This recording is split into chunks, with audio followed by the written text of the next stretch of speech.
Welcome back to All This Math. This is Professor Parker, and today we're doing some math with the ancestor Fannie Lou Hamer. You see the t-shirt I got on? There's a picture of Fannie Lou Hamer right here. Fannie Lou Hamer, the well-known civil rights activist from the 1960s, who was also a member of the Student Nonviolent Coordinating Committee, also was instrumental in the formation and the existence of the Mississippi Freedom Democratic Party, which was meant to be an independent political party for black people, black people and by black people back in the 1960s. She was very influential to people like Kwame Ture, who's, as you know, watching in these other videos, one of my intellectual heroes. That's why I got a picture of the brother right here. My youngest son is named after him. So we're here with Fannie Lou Hamer, and we're about to solve an equation. All right. So this is basically like the foundation of a lot of algebra, solving equations, because a lot of algebra is just solving equations. Sometimes the equations are short, sometimes they're long, sometimes they have a lot of different variables in them, sometimes they have not so many. This one is what we would call a one-step equation. So this is very fundamental. It's got one step, and I'll show you what the one step is. But before we get into that, conceptually, because procedure is cool, like knowing how to do math problems, that's cool. But I also want you to understand the concept behind why we follow those procedures, or what you really are trying to do anyway. First, let's read the equation. The equation says x plus 16 is equal to -2. But before that, we need to read the instructions. The instructions are to solve. So what does that even mean? Solve. Solve what? What are you talking about, right? Solve means to figure out what number would go in the place of the variable or the letter, which would make this a true statement. Because math is all about finding the truth, figuring out what the truth is, right? We want to know what number is going to give us the truth. And it's an infinite amount of numbers in the universe, in the real number system, right? But we want to find that one number, if it exists, because sometimes there's no solution. Sometimes there ain't no number that's going to give you the answer, right? But we want to find the number that's going to give us the solution that we're looking for. So we want to find a number that I can add to 16 that will equal -2. And once we find that number, then we'll have the answer. And then I'm also going to show you how you go back and check your work, because you should always get into the habit, or also get into the habit of checking your work when you're solving equations. So here we go. We got x plus 16 equals -2. So I want to know what x is, right? Now, some of us intuitively could probably just figure out what x is just off the top of their head, right? Just by playing with different numbers. That's cool to be able to do that, but that's not going to work when the equations get much longer. And the equation's got variables on the left side and the right side. And it's got parentheses and exponents and all this extra stuff, fractions and radicals and all that type of stuff. You need to learn the process. You need to learn the process. I know a lot of people get annoyed, when they sit in class and the teacher be going through the different steps and everything, and they be, people get frustrated and they be like, why we gotta do all that? All you gotta do is this, this, and this. That's fine, but what's gonna happen, I guarantee you, when the equations get longer, you're not gonna be able to sit there and just figure it out. So you want to know a step-by-step process that you can follow every time, even when you may not need to, right? But that you will need to when the equations get longer. So here we have x plus 16 equals -2. Now the goal is to solve for x. So what that means is we want to ultimately isolate, meaning get by itself. We want to isolate the x by itself on the left side of the equation. So that's another thing that's very important about solving equations. When you have an equation, that means you have an equal sign, right? That is like a boundary between two pieces of information. So you got x plus 16 on the left-hand side, you got -2 on the right-hand side. Now, when we solve for x, that means x will be all alone by itself on this side. So just think about this in reality. Like right now, x is not by itself. How come it's not by itself? Because there's a 16 over here too.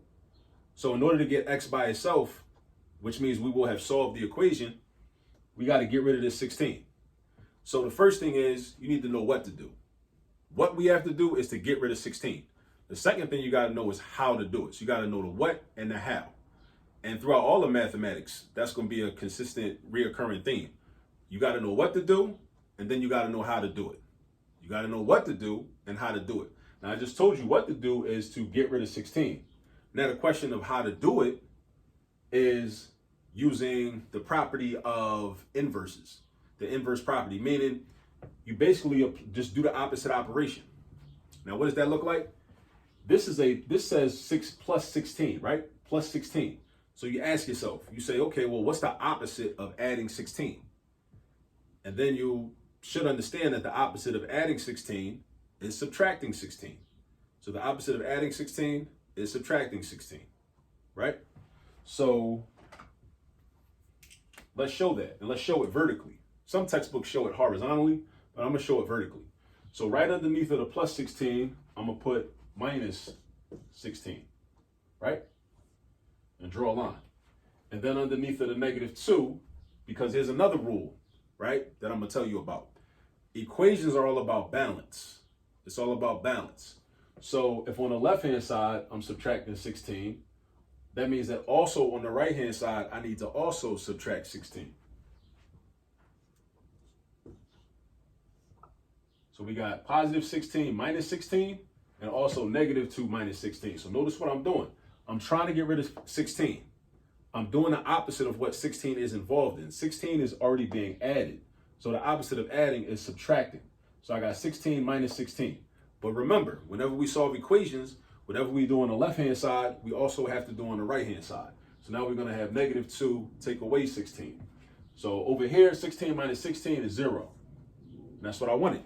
I wanted these 16s to cancel each other out.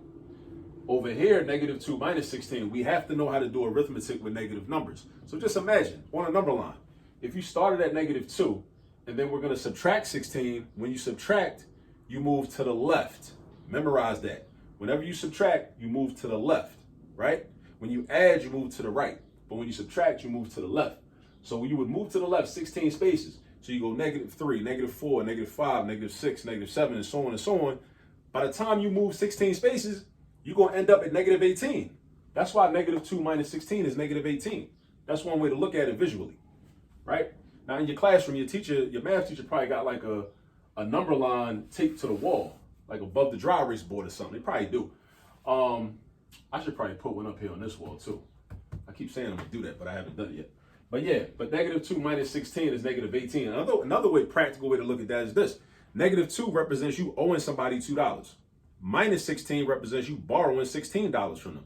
So now you already owed them $2, and then you borrowed $16. That's what the minus 16 is. So now altogether, how much do you owe? You owe them $18. And since you owe, that's a negative value. So negative 18. So this is going to become negative 18. Bring your equal sign down. This is gone. This is gone. So you don't write this. And it is equal to 0, but you don't need to write the 0. 0 does not need to be written. This x is still involved, so bring the x down. So now you got x is equal to negative 18. There's no more math to do. This is the solution. X equals negative 18. So negative 18 is the value that makes this a true statement, we think. This is how you check your work. You take your answer and you substitute it in, or as we usually say, plug it in. You plug it into the equation and see if it gives you a true statement. So what you do is this. I like to put a check mark and I put a colon, and then I'm going to just rewrite the original equation. Except I'm going to replace the x with a negative 18. So I got negative 18 plus 16 is equal to negative 2. Now, my whole purpose of doing this is I'm testing it to see if that's true. Like, is that a true statement? Like, is this keeping it real? Is negative 18 plus 16 equal to negative 2? And it is, because I understand how to add negatives and positives. Because again, back to the number line. If I was at negative 18 on the number line, and I got to add 16. When I add, I slide to the right. Remember, when we subtract, we slide to the left on the number line. But whenever we add, we slide to the right on the number line. So we go in 16 spaces to the right. So we would end up at negative 2.